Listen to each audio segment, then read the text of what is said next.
Hi guys, welcome back to another tutorial video. So in today's video, I'll show you how to create AI animations using Runway. So if you want to turn images into ideas or animated videos with AI, just follow along.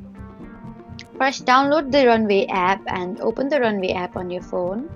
After that, sign in to your account or create one if you're new to Runway. Runway offers a free plan, so you can try its AI tools without paying.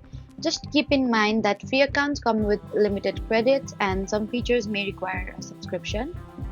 Once you're logged in, tap Create Video. Now upload an image you want to animate or choose an AI video generation option if available.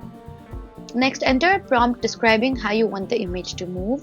For example, you could type, "Camera slowly zooms in while the character walks forward and the background moves naturally." Then tap Generate and wait for Runway to create the animation. After a few moments, you'll be able to preview the result. If you want a different look, adjust the prompt and generate another version. Once you're happy with the animation, tap Export or Save to download it to your device. For the best results, use clear images and detailed prompts that describe movement, camera angles, and visual style. And that's how to create AI animations using Runway.